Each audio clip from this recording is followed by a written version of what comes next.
Nous sommes particulièrement heureux ce soir parce que le Seigneur nous a donné un rendez-vous, nous a appelés et il nous a également fait la grâce de venir.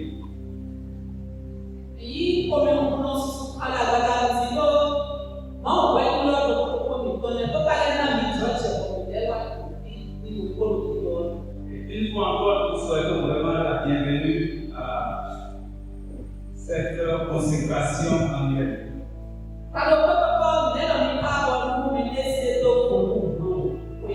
Le thème qui va servir de base pour notre enseignement de ce soir est intitulé L'appel à la consécration.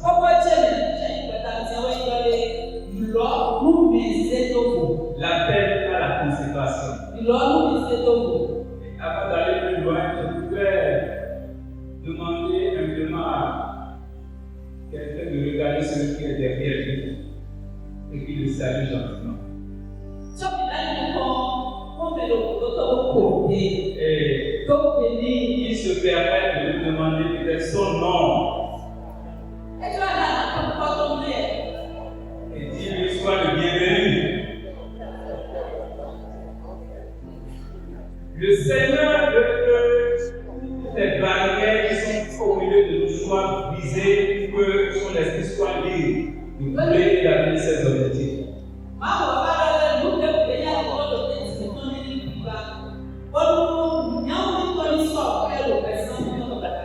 Et ce soir, je voudrais dire que nous sommes au bon endroit et au meilleur moment.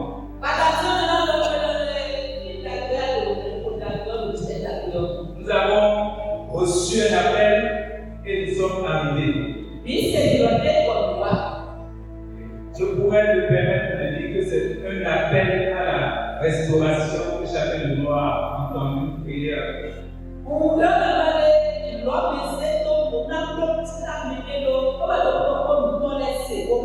L'appel à la restauration.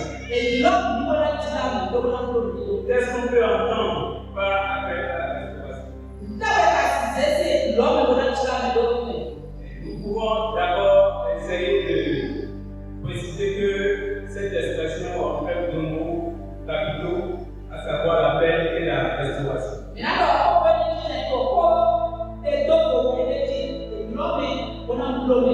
L'appel, qu'est-ce en réalité? C'est l'action d'appeler ou d'attirer. Attirer l'attention de quelqu'un. Appeler quelqu'un par une voix ou bien par un geste. On fait par exemple l'appel pour vérifier la présence. Et lorsque quelqu'un entend son nom, il réagit. C'est pour dire qu'on peut répondre à l'appel. Et lorsqu'on répond, on jouit des avantages liés à l'appel. On peut rejeter l'appel, comme souvent on le fait dans notre téléphone lorsque nous ne sommes pas prêts à décrocher. Et cela offre la possibilité à la personne de rappeler. Et le troisième point, c'est qu'on peut ne pas répondre à l'appel. Et dans l'armée, lorsque on sort de regroupement, on fait l'appel et que quelqu'un ne réagit pas, on dit qu'il a manqué à l'appel, autrement il est mort.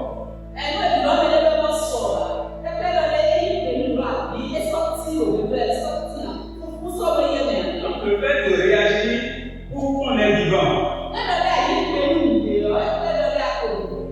Bien aimé, chers frères et sœurs, je prie que personne parmi nous ici ne manque à l'appel de Dieu dans le nom de Jésus.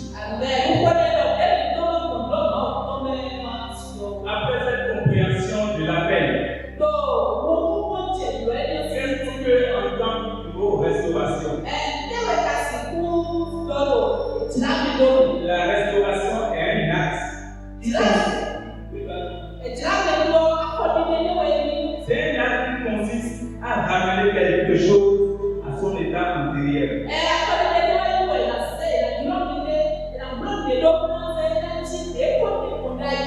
Et dans la Bible, c'est un procédé par lequel Dieu exauce nos prières. Il nous ramène dans la condition qui nous est favorable. Donc, si nous devons associer les deux mots et leur affecter l'illusion chronique, l'appel à la restauration est une invitation que Dieu adresse à l'homme grand âge dans le but de le ramener à l'état antérieur, originel.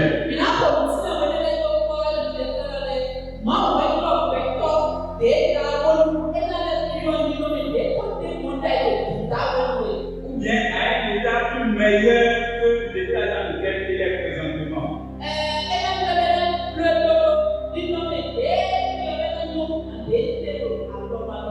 À travers les livres de l'Exode, de Nombre dans l'Ancien Testament et de Matthieu et de Jean dans le Nouveau Testament, nous allons essayer d'atteindre cet objectif ce soir par le Saint-Esprit.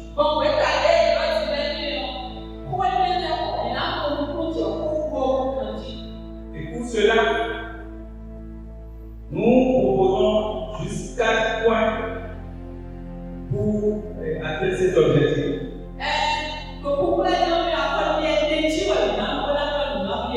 Le premier point, notre état originel ou antérieur, c'est quoi?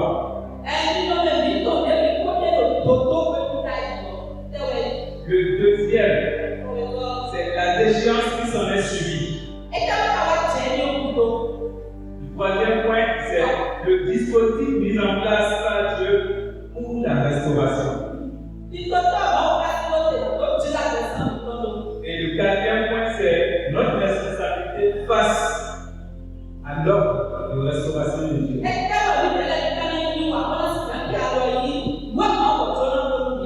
Alors, si l'appel tel que défini a pour vocation de nous ramener à notre état antérieur originel,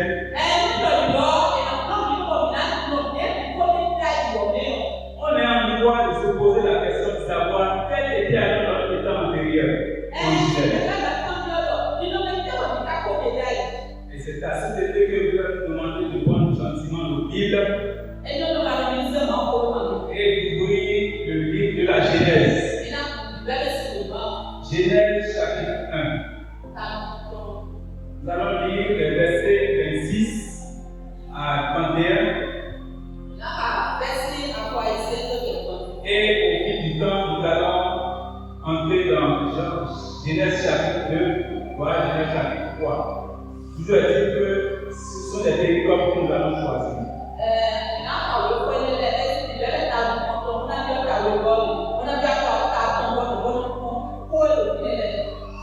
Genèse chapitre 1, verset 26 à 31. Lisons cela rapidement.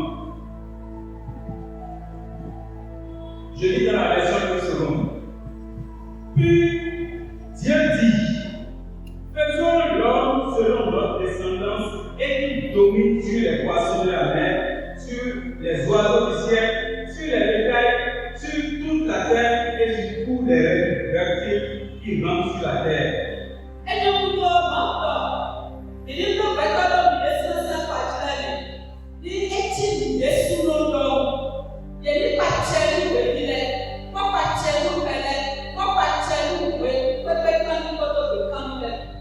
Dieu créa l'homme à son image et il le créa à l'image de Dieu.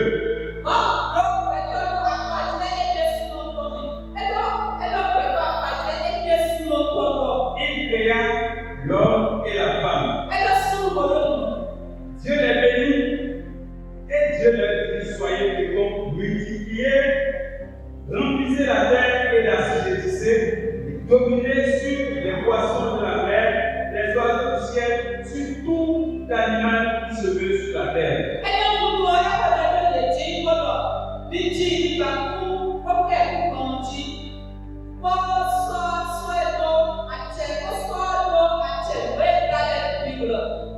Et Dieu dit: voici, je vous donne toute herbe portant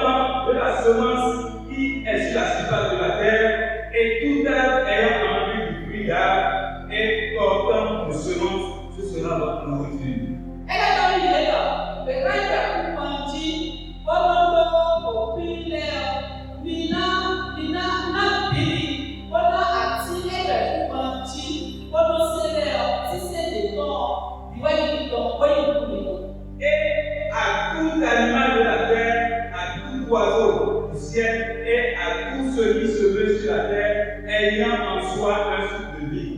Je donne toute herbe verte pour nourriture, et cela fut ainsi.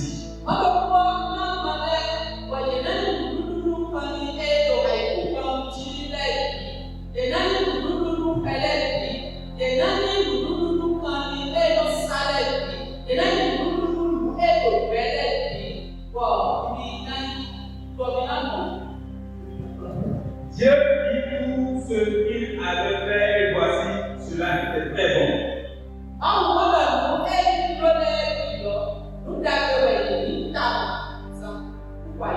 Bien-aimés chers frères et sœurs en Christ, puis Dieu dit, faisons l'homme à notre image. Nous rappelons que nous sommes en train de parler de l'état d'homme originel, ce que nous étions.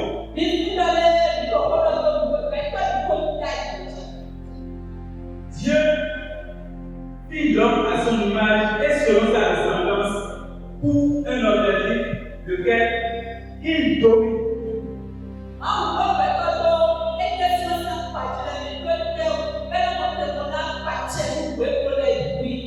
Dans la vision de Dieu, l'homme est créé pour dominer sur quoi? Sur les oiseaux du ciel.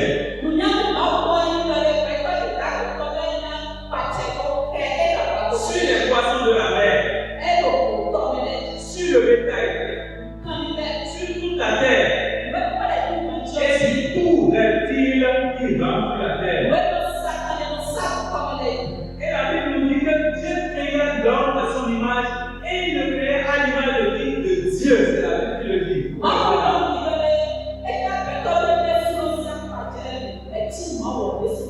Gloire à Jésus. Gloire à Dieu. Dieu a décidé de le créer à l'image de Dieu. Remarquons alors que Dieu a établi la domination de l'homme sur tout ce qui se veut sur la terre. Et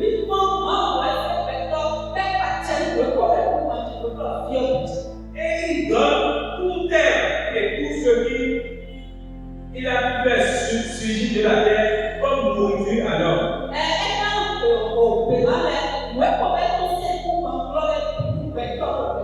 Et au dernier verset que nous avons lu, Dieu vit tout cela.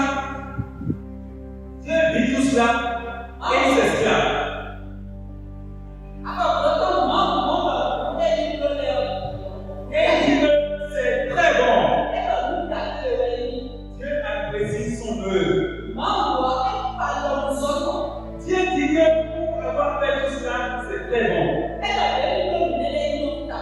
C'est la justice que, en tant qu'enfant de Dieu, nous devons l'adorer et le chanter parce que même lorsque quelqu'un nous dit que nous ne sommes pas bons, celui qui nous a créés a dit que nous sommes très bons.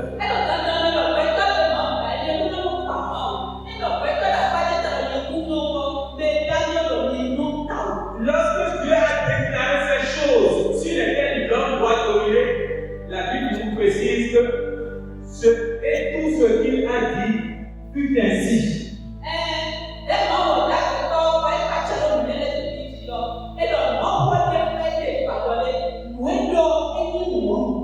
Et cela fut ainsi.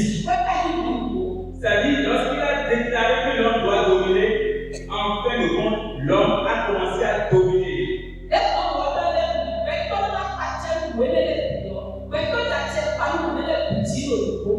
Et Dieu dit que tout cela était merveilleux.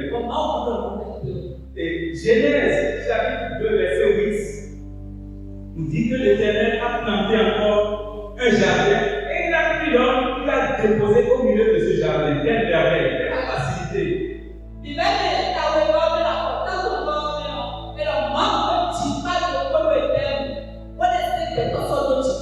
Et normalement, lorsque Dieu a placé l'homme dans le jardin, il devait être occupé à faire un travail. Mais la Bible nous dit ici au verset 9 que et l'Éternel fit pousser des herbes de toute espèce agréables à manger et l'arbre de courte et l'arbre de vie au milieu du jardin. Donc, c'est Dieu qui a fait pousser l'herbe et tout ce qui était au jardin. Tout ce que l'homme a fait, c'est de quoi? C'est de jouir de tout cela.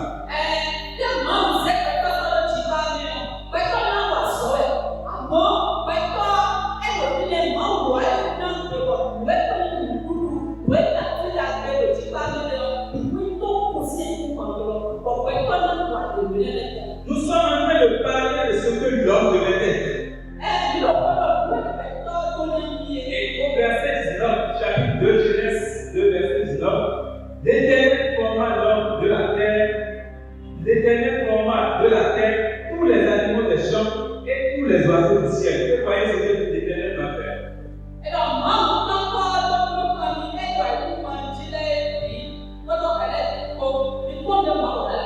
Il a dit tous les animaux, venez vers l'homme, venez vers l'homme, venez vers l'homme.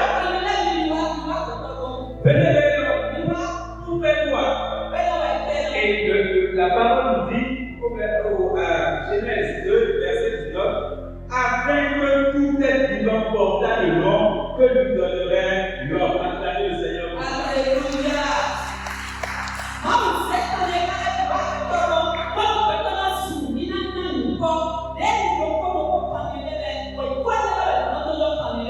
Dieu a dévolu le pouvoir à l'homme de nommer et de donner un nom à tout ce que lui a créé pour aller vers l'homme.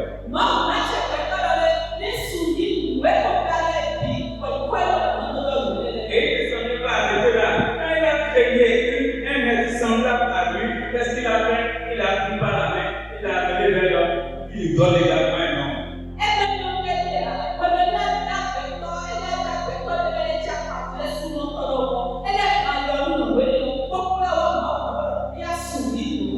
Et Dieu amena également Ève vers l'homme Adam, et Adam lui donna un nom. Il l'appela femme.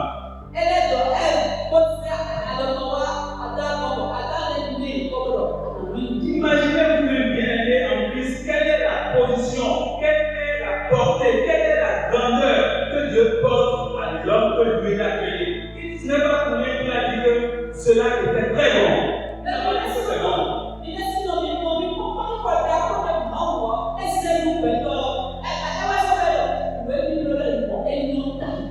Voilà notre état originel. C'est ce que nous devrions être. Voyez cette grandeur, cette position de l'homme par rapport à tout ce qui est dans l'univers.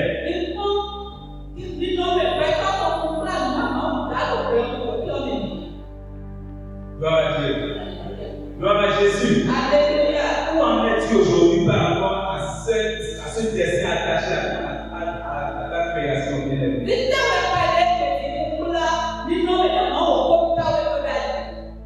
Voici cette position si merveilleuse qu'on devait occuper, mais hélas, quelque chose est arrivé.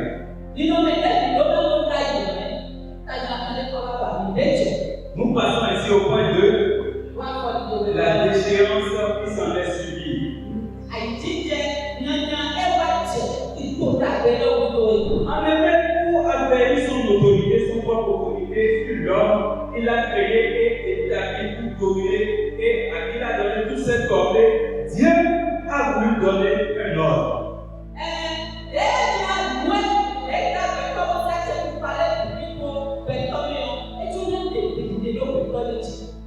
Pour montrer que, en tout cas, c'est moi qui t'ai créé. Donc, il faut au moins quelque chose qui fasse la différence parce qu'il a créé l'homme, animal de Dieu.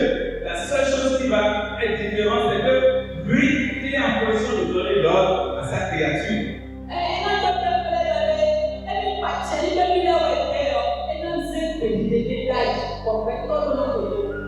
Et Dieu n'a pas voulu compliquer la tâche, il a dit simplement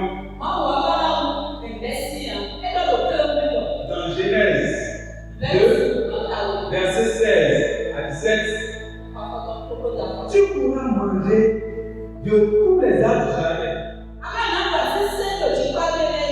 Mais tu ne mangeras pas de l'arbre de la connaissance du bien et du mal.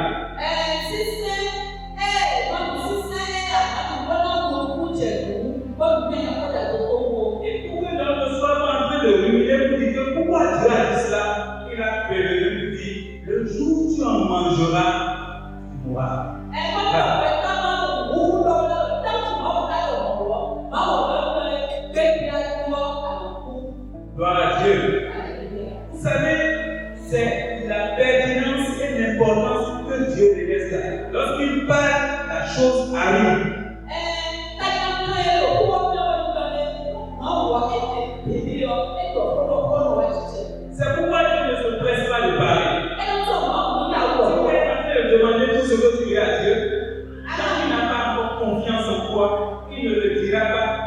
le dit, ça devient une loi irrévocable.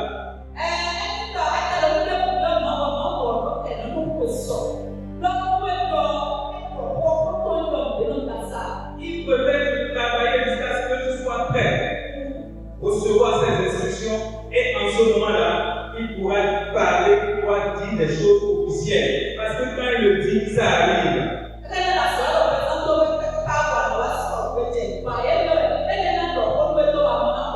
Et vous savez ce que David a dit dans le psaume 33, verset 9? Il a dit, Dieu dit, et la chose arrive. Il ordonne, et elle existe. C'est pourquoi, bien aimé en Christ, je voudrais que tu comprennes pourquoi Dieu a averti l'homme. Il va dire, le jour où tu en mangeras, tu mourras. Pas parce qu'il n'aime pas l'homme. C'est bien sûr à cause de cet amour, pour qu'il soit bien informé, il lui a donné le détail qui se cache derrière ce ordre.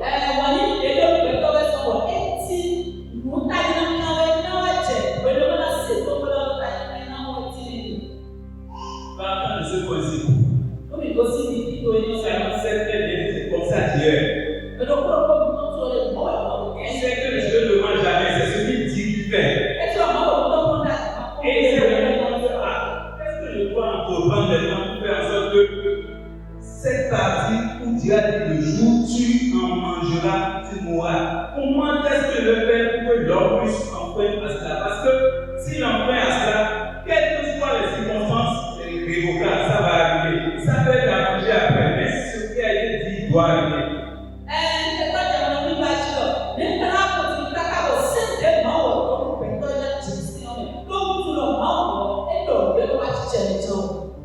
Satan va alors mettre en place un plan méticuleux pour que l'homme puisse enfreindre à l'ordonnance de Dieu et tomber sur le coup de cette loi.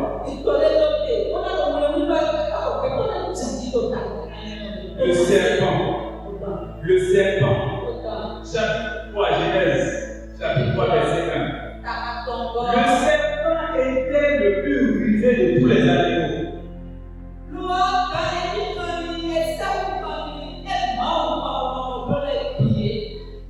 Et c'est le cerveau que le diable a identifié comme étant propice pour manifester, pour amener ce plan machiavélique à exécution.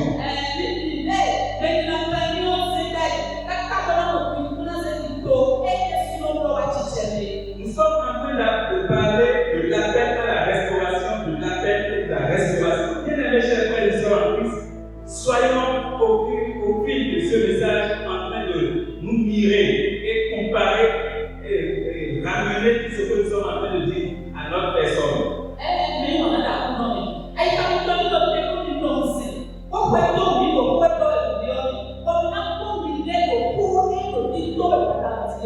Le diable ne peut pas changer, c'est-à-dire que lui, il ne peut pas changer en bien. Tout ce qu'il fait, même quand c'est bien, il y a toujours le mal en bas.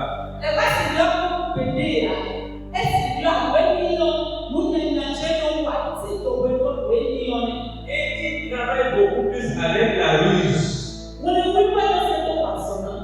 voit la ruse quelque part, c'est un terreau fertile. Écoutez ce qu'il a dit. Et Dieu a-t-il réellement dit?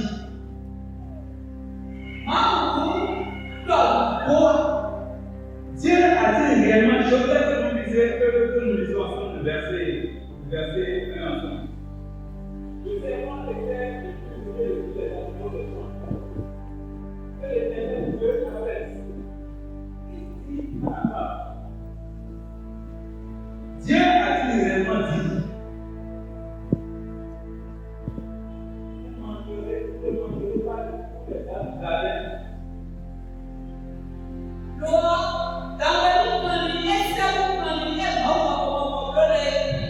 Dans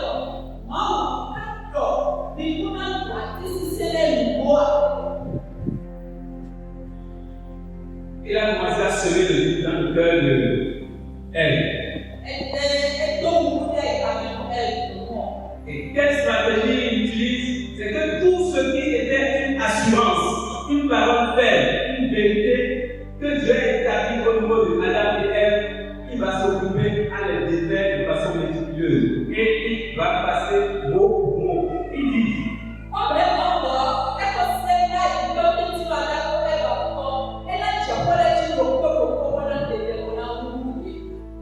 Genèse 2:18, le jour où vous en mangerez, vous mourrez. C'est ce que Dieu a dit. Qu'est-ce que le diable a dit par rapport à ça? Au verset 4. Quoi? Verset 4. Vous ne mourrez point. Dieu dit que le jour où vous en mangerez, vous mourrez. Et lui dit, vous ne mourrez point. Il vient de remettre en cause ce que Dieu lui a dit. Et vous serez cette confusion totale. Il dit, le jour où vous en mangerez, vos yeux s'ouvriront et vous serez comme Dieu, avec petit D.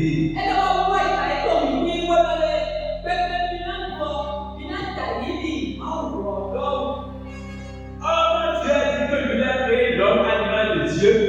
Comme vous lisez, c'est Dieu l'homme.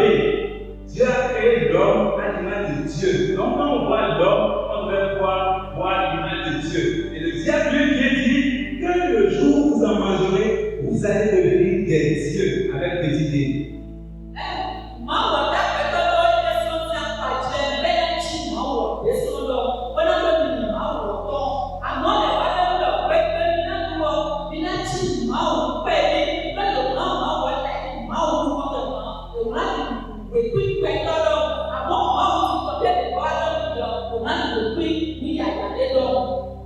Et nous n'allons pas nous éterniser sur la description de ce qui s'est passé. Nous dirons finalement que l'homme a malheureusement chuté. L'homme a mordu à la part et le diable a atteint son objectif à ce niveau.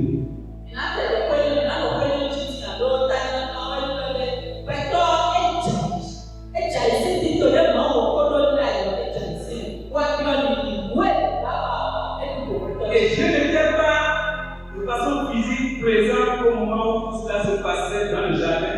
Mais qu'est-ce qui s'est passé?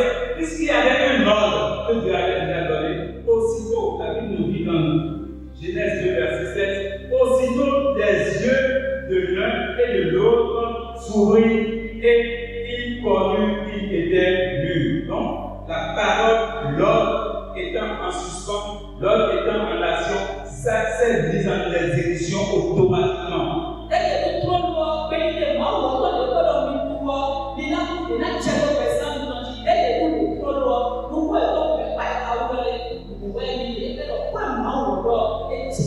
Donc, s'il y a quelque chose à laquelle nous devons faire attention, c'est la parole de Dieu. Quand c'est Dieu qui l'a dit, elle peut aller, ça va venir dans tous les cas.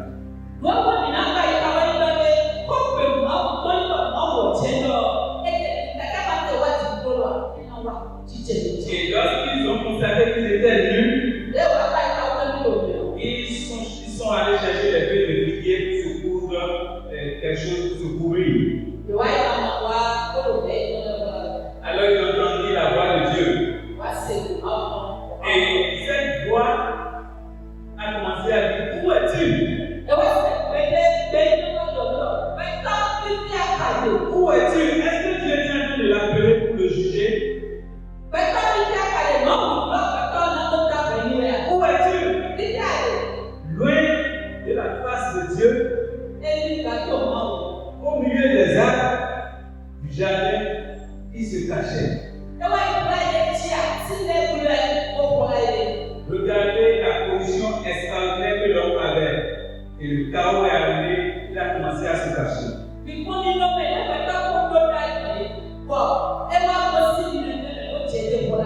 Quel dommage. Mais chose curieuse, au lieu de l'abandonner, Dieu continuait à appeler l'homme.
peut chercher pouvoir lui infliger toutes les sanctions nécessaires. Dieu sait que la sanction a commencé et que l'homme a commencé à subir déjà.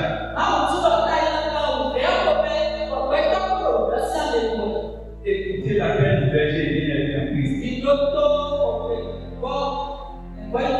Il sait que ses brebis sont en danger et il les appelle avec amour. Où est-il? Il espère toujours leur retour. Quel amour! Quelle profondeur d'amour! Notre Dieu est digne d'être adoré. Et la compréhension de cet affaire, de cet amour, devait nous amener à nous glorifier à chaque heure, à chaque instant.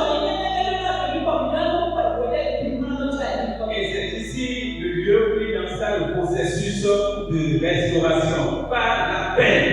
Et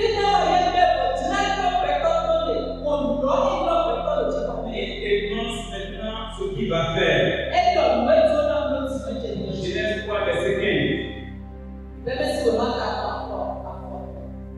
Parlant discernement, il dit: je mettrai inimitié entre toi et la femme, entre ta postérité et la postérité de la femme. Celle-ci t'écrasera la tête, et toi, serpent, tu blesseras le talon de la postérité de la femme.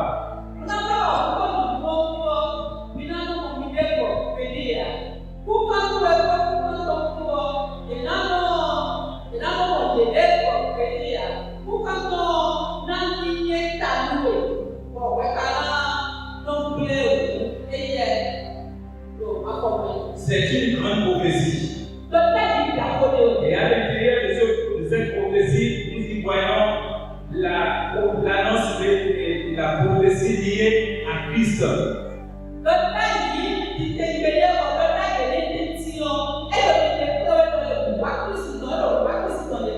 postérité de la femme t'écrasera la tête. Et ce que toi tu vas lui faire du mal, c'est que tu vas lui mordre le talon. Et après avoir décrit ainsi ce qui va faire, ce qui veut se faire,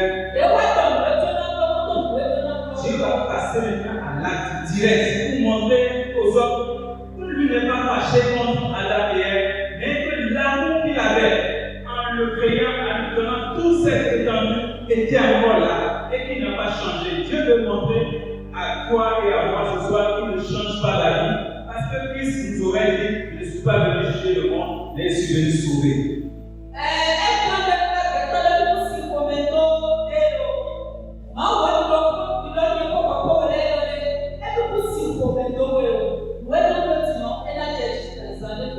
Je vais vous demander d'ouvrir Genèse 3, verset 21. L'Éternel Dieu fit à Adam et sa femme quoi? Quelqu'un a ouvert les habits de peau. Acclamez le Seigneur. Ils étaient habillés quoi? En habit de feu.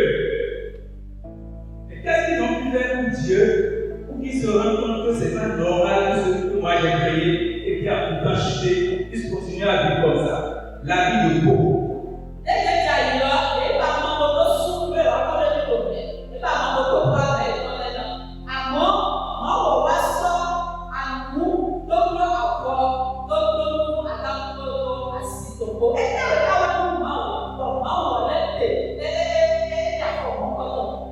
Je voudrais que tu dises à quelqu'un qu'il y a un mystère dedans, il y a quelque chose dedans.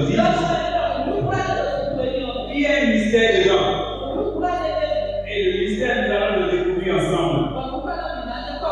Nous allons lire attentivement le verset 21 parce que nous allons finir par répondre à 3 questions qui vont nous amener à une conclusion.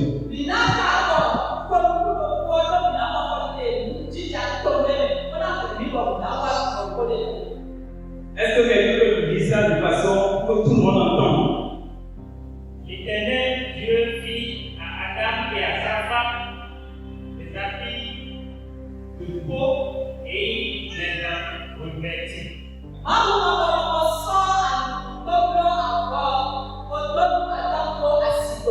suivez très bien. Première question. Qui est-ce qui fit à Adam et à sa femme des amis? Réponse. L'éternel Dieu. Très bien, acclamez-vous. J'ai dit, qui est-ce qui fit à Adam et sa femme des amis? Et nous avons répondu en disant, c'est l'éternel Dieu. Et la réponse est très bien. Deuxième question. L'éternel Dieu leur a fait des amis avec quoi?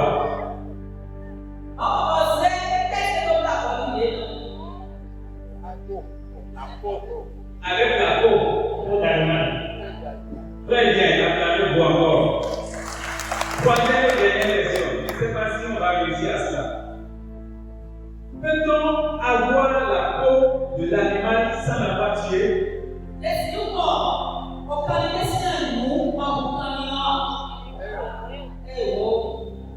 Ça veut dire que si on a la peau d'un animal, cet animal est bien tué. Vrai ou faux? Sans le savoir, vous venez de me dire que Dieu a dû sacrifier un animal, un agneau, à cause de son amour, dont il a pris la peau. Et il s'est rendu compte que la peau dont il a besoin est une peau qui devait être appropriée pour couvrir les hommes. Donc le sang a coulé. Acclamez le Seigneur pour cela.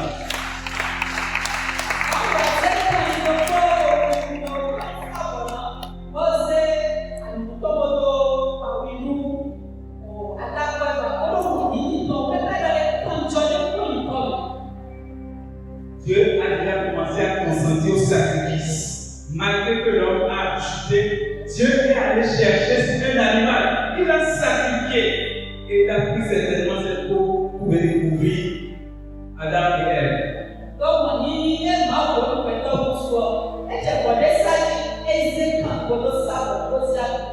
Et pourquoi? Pour que l'homme ne meure point. Gloire à Jésus. Gloire à Jésus. Notre Dieu est merveilleux. Il est merveilleux. C'est pourquoi il a établi le plan par lequel il va faire sortir l'homme définitivement de cette chute et le rétablir.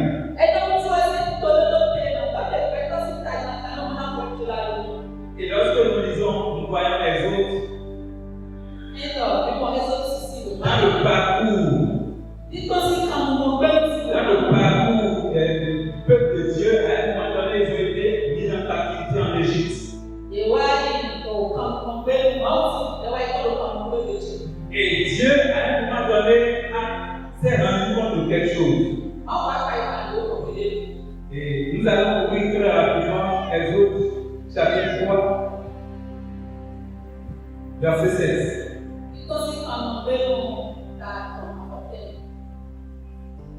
L'Éternel dit, j'ai vu la souffrance de mon peuple qui est en Égypte, et j'ai entendu les cris qui lui ont fait pousser ses oppresseurs, car je connais ses douleurs. L'Éternel Dieu dit, j'ai vu la souffrance de mon peuple qui est en Égypte. Et j'ai entendu les cris que lui font pousser ses oppresseurs. En fait, c'était Moïse qui avait, dans une vision du buisson ardent, vu le buisson qui brûlait, le buisson qui était sorti du feu, mais qui ne consumait pas.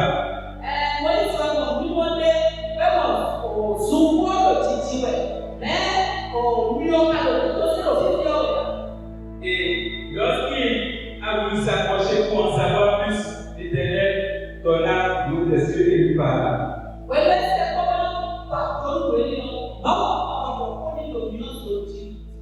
Et entre autres propos, le plus saisissant, c'est que l'Éternel dit, j'ai vu la souffrance de mon peuple qui est en Égypte. Et je suis descendu. Je suis descendu pour le délivrer de la main des Égyptiens. Je suis bien au verset 8. Je suis descendu pour faire quoi? Pour le délivrer des mains des Égyptiens. Et pour le faire monter où? Dans le pays, dans un bon pays et dans un vaste pays.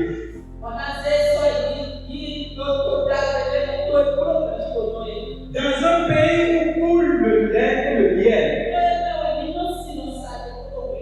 Voici encore un exemple plus saisissant de la restauration. Et pour ceux qui connaissent l'histoire, Moïse, à un moment donné, a voulu s'ériger et défendre ce peuple. Mais la suite, c'est que ce peuple ne l'a pas compris. Et donc, Moïse s'est enfui. Et c'est dans le désert que le Seigneur est apparu à Moïse pour lui dire que c'est lui qui ira pour faire sortir son peuple de la captivité.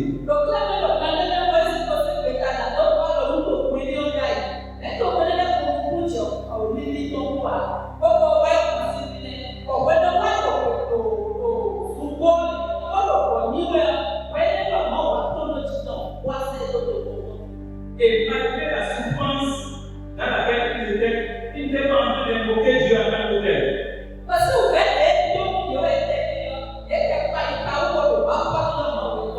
Mais Dieu a senti que son peuple était en train de souffrir. Et c'est avec beaucoup d'émotion qu'il prononce ces paroles que nous avons entendues. Ça paraît c'est plein de sens. J'ai vu la souffrance de mon peuple.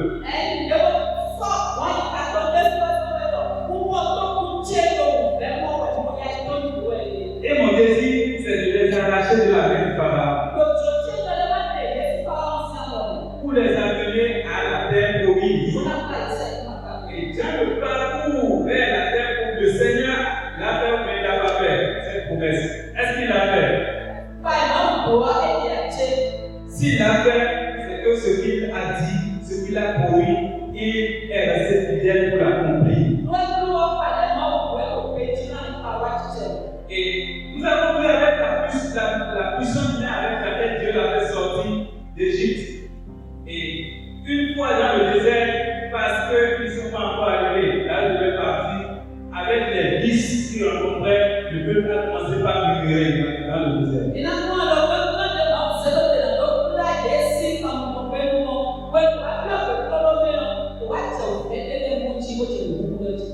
Et c'est à ce niveau-là que Dieu s'en est rendu compte parce qu'ils ont commencé à murmurer contre Moïse, contre Dieu et Moïse.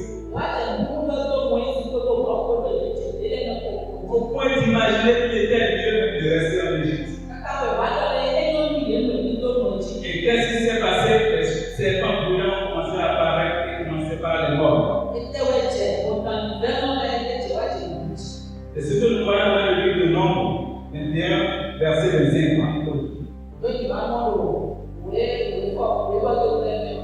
Et au verset 8, Dieu a dit, je vais les restaurer parce qu'ils sont venus vers Moïse lui demander de prier Dieu pour qu'il puisse éloigner ces serpents. Et Dieu a cédé à cette prière à cause de son amour.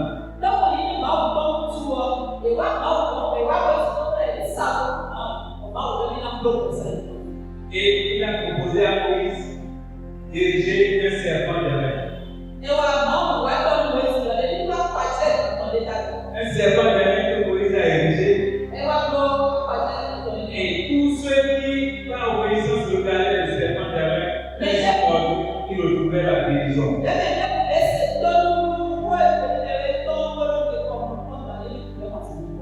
Et Jésus va finir par utiliser cette partie de l'Ancien Testament dans Jean chapitre 3.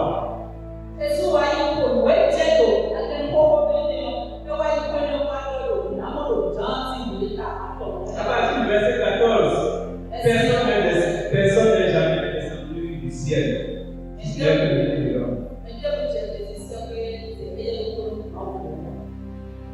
Personne. Il s'agissait de la discussion que Jésus avait avec Nicodème. Où Jésus était en train de lui expliquer comment est-ce que Dieu a préparé le méticuleux plan de sauvetage pour l'humanité tout entière.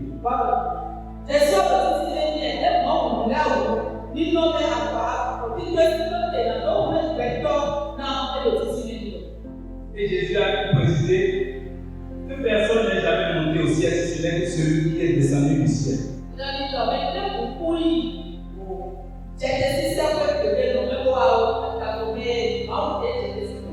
Et de même que Moïse éleva le serpent dans le désert, et tous ceux qui avaient été mordus par le serpent levaient les yeux et regardaient et ils étaient sauvés de la même manière. Il faut que le Fils de l'homme soit élevé afin que quiconque croit en lui ne périsse point.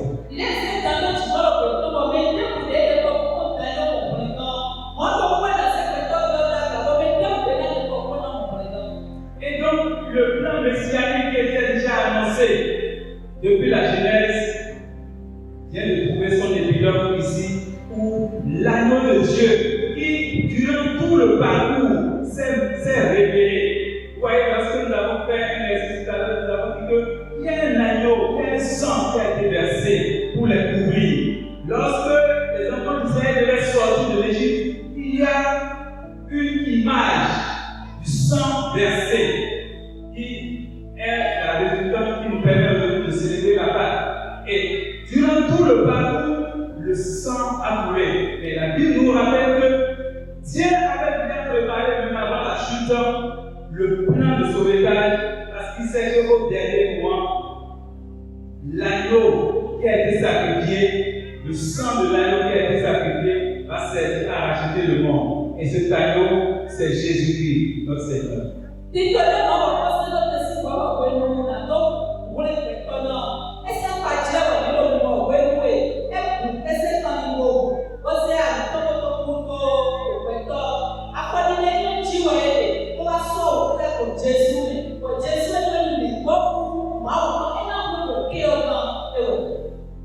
Ainsi se présente notre appel à la restauration.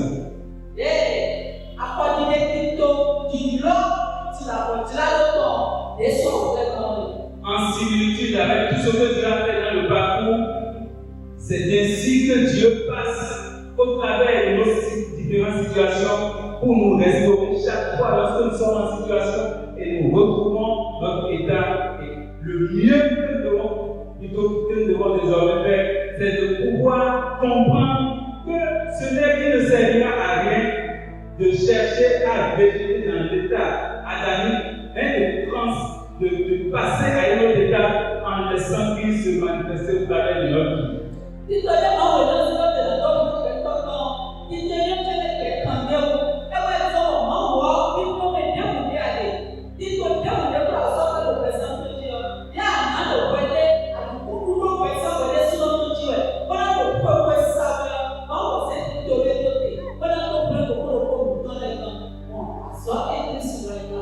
Dieu a tant aimé le monde qu'il a donné son Fils unique, afin que quiconque croit en lui ne périsse point, mais ait la vie.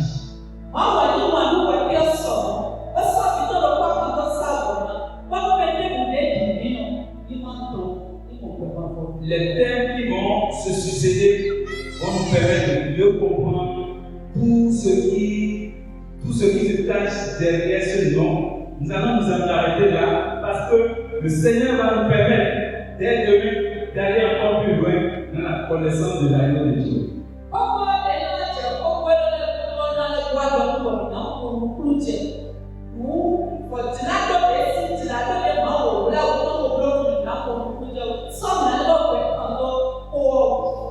Sache simplement que l'amour de Dieu est plus grand. Et il tient à son objectif de départ qui consiste à amener l'homme, à le restaurer pour qu'il puisse retrouver sa position de dominateur.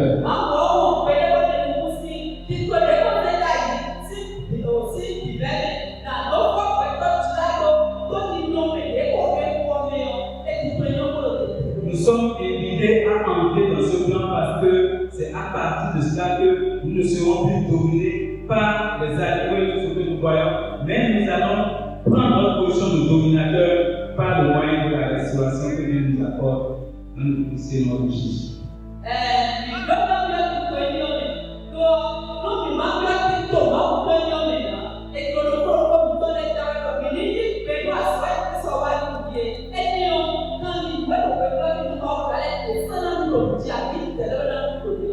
Que Dieu bénisse votre écoute. Et que le Saint-Esprit nous fortifie à davantage.